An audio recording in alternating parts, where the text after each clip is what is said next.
What's up guys, Lamp from Demonic Reptiles here, and I'm really excited to be cutting this clutch. Also very excited to be finally cutting a clutch of snake eggs, period.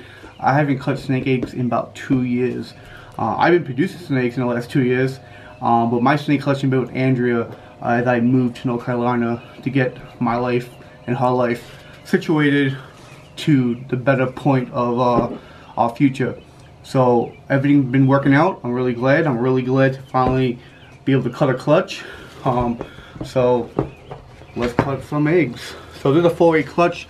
It was additionally 5 eggs. Yeah, it was actually 5 eggs. 1 egg went bad.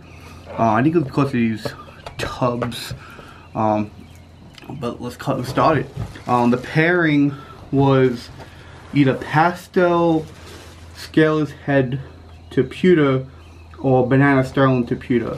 We should be able to tell right off the rip what it could be. So let's get right into it.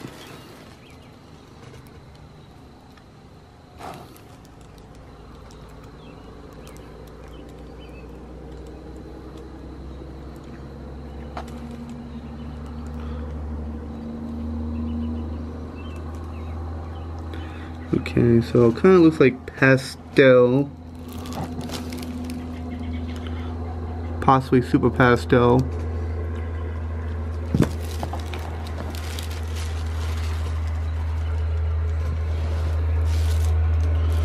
So if we had a banana, it could pretty much be the father, but again, there's also a possibility of having a dual father clutch. I'm not really going to be able to tell until they come out and I actually get a look at their head to see if it's from the scaleless head, which would be our first scaleless head stuff. So I'm trying not to cheat. I'm trying to like really not look until I cut the flap. Alright guys, so of course the camera would die, well actually fill up with memory, but I want to show you this egg right here. So I'm not going to cut too much. So it looks like a white snake, and in old dairy it shouldn't be a white snake. So what I'm thinking this is either a super pastel super cinnamon banana or just a super cinnamon banana, or vice versa, pastel super cinnamon banana. Either way, I honestly think this is a super cinnamon banana, but we'll see what happens. And hopefully it doesn't come out all kinked, because cinnamon stuff, super cinnamon stuff usually isn't the best. So it looks like the father may be, at that point, definitely a banana sterling. But I have a ton of scales head stuff this year, so I'm actually really excited that it is the banana. I do like banana stuff. And he's kind of been on the shelf lately. I haven't really been breeding him much. Looks like, again, another white looking snake.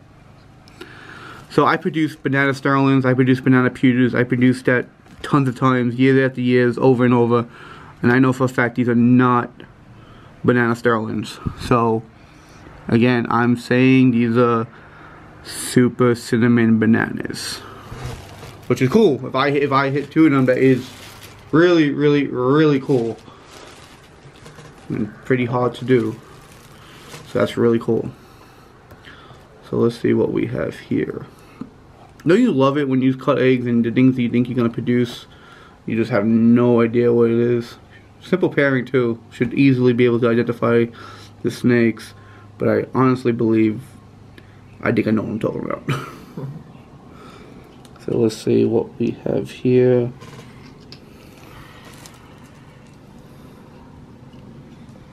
Okay, so this also looks like a solid white snake. Again, some of these, maybe if they're all banana combos, can be either on their belly, so it could just, you know, well, be upside down. So could be getting a lot more belly than anything. But I don't believe it's belly that I'm looking at. So I will have an update on these this clutch and let you guys know exactly what is going on. As always guys, have a good one. Bye. Hey, what's up guys? Good morning. Life in my reptiles here. It's actually pretty early, probably can hear it in my voice. I'm really excited because I want to get the day going, but I also want to film this and show you guys what we got today. So today's a pretty exciting day. I think this is probably the first time ever in the history of the Monarch reptiles that this actually happened. So I'm really excited, pretty cool. I usually have girls lay 2 clutches a day, but never had this happen. So let me show you this first. So this is a pastel spot nose bred to a banana clown, also bred to a pastel clown. So she has 3 eggs out. I'll candle those, and also 4 more in there. So great, cool. Last year she laid 4 eggs and all pastels, no spot nose stuff. So that's a bummer. So hopefully this year we get some pastel spot nose stuff. And I don't know, I keep buying spot nose clown stuff. So that'd be really cool. Here, this girl's been just great. She's super active now. I made about a video for Instagram and a video for Facebook, so she's really pumped. Yeah, so she's a little aggressive right now. So this is a pastel het pied, proven. I produced her and her sister up here that laid earlier this year, and she's hungry, her sister. But she was bred to a pied, so we'll have more pieds. I'm really excited. Hopefully more pastel pieds as well. And over here I'm really excited as well. This girl is a pastel vanilla. First time mom, looks like a nice group of eggs. I'm also really excited. She was bred to my toxin and also bred to my Hingy one, my fire yellow belly, and my clown. So if you guys are asking yourself what is a toxin, I don't know why I got so dark. What is a toxin? This is a toxin. This is the world's first I produced. I'm really happy with this snake, really cool. So this is a super pastel cinnamon fire leopard. So I'm really cool. So we got some cool stuff. I love that I can make a couple of vanilla cream combos, especially with the pastel vanilla if that is the father. So I'm really excited, but we'll see what else is going on. Guys, I can't wait to show you these purple snakes with polka dots next. Hey guys, so clutch number 1 all came out. Really happy with the results. Kind of really surprised on the odds that it hit. So let's jump right into it. So I'm gonna be showing you off the first little girl right over here, which is a pastel. The pairing was banana sterling, which is a banana super pastel cinnamon that was bred to a pewter. Oh, good, little attitude. I like that. That means it should hopefully be a good eater once it sheds. So this is a little pastel girl. Just a double check. You can keep nailing me. Yeah, female. Yep, taking bites. Nice. So a little pastel female.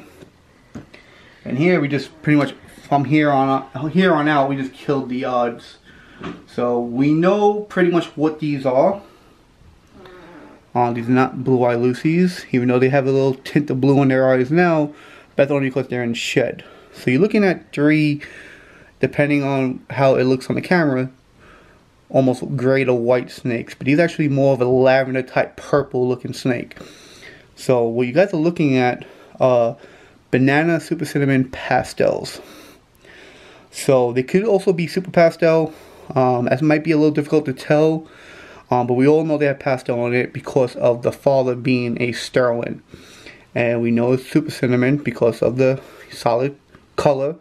So these would be black or brown, depending on how the quality of that super cinnamon will look. And then you have the banana, which is making it that lavender type purple look.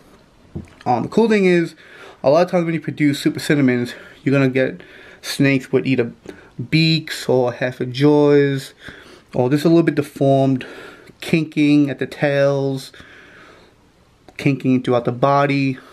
Thankfully, none of these snakes have any issues whatsoever. They all have 2 eyeballs each. They all have pretty much everything intact. They're all active, no kinks. No issues, eyeballs all the same size. Just things that come with the super cinnamon issue.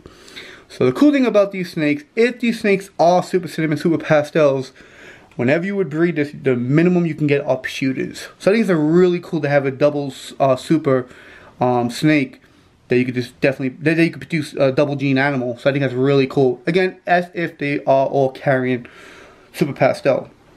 So let's unravel one. Give you guys a little bit of an idea how they look.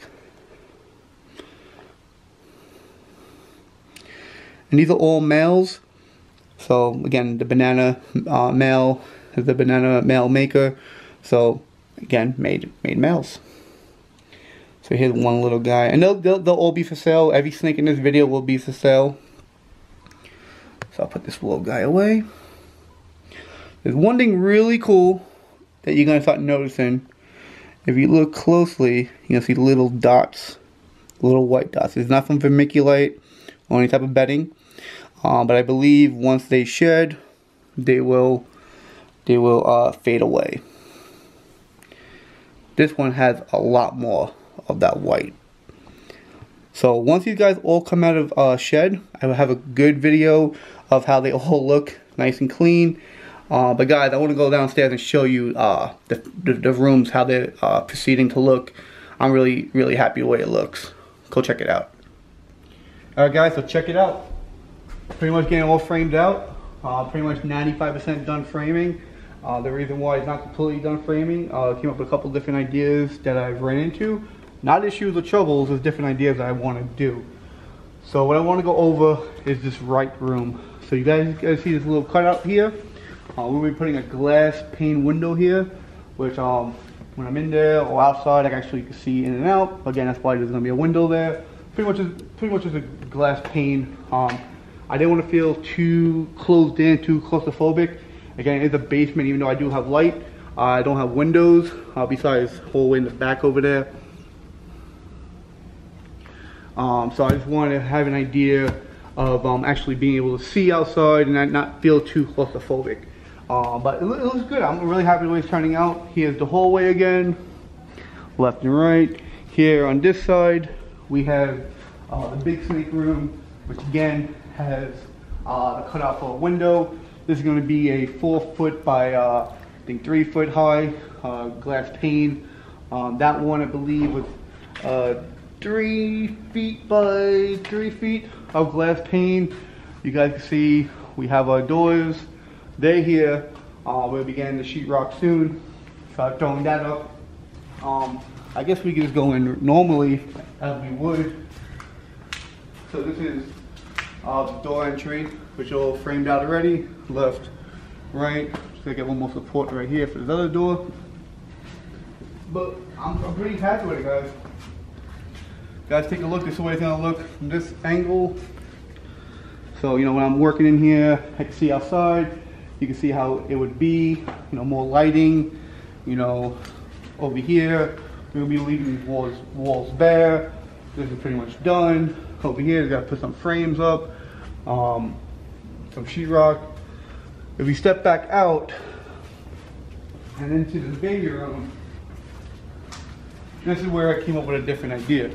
So again, it's going to be a little tacky, but I was okay with it because I came up with the idea was to bring a wall to this point and just frame the rest of it.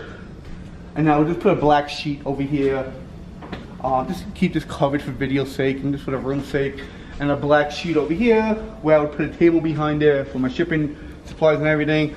And I also wanted that accessible, so in case I ever needed to work, you know, on the water heater or the AC, I could do that. Or if I need anyone down here, they can easily work on it. And I came up with an idea. Let's scrap the idea with the black sheet and be so tacky and cheap. Let's do it the right way. So what I'm going to be doing is putting bringing the studs all the way here, the framing all the way here, running a wall this way, actually putting a service door right here. Well, I'll still be able to put my table back there for my shipping supplies, but if anyone ever needs to work on my devices, they can. So if something goes wrong with something, you know, won't have a problem with it. So I think we have enough room back there that we'll be able to service it, and we wouldn't run into any issues. So this way it would look. This way from the back, from the back to the front.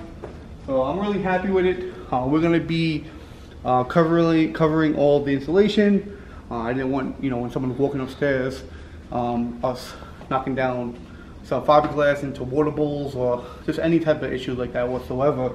The lighting will all be changed. We will get the long 4-6 foot fluorescent lights where brighten these areas up really bright. I'm excited. I'm really happy with it. I think it's coming out pretty great. Again, I'm going to repaint the floors.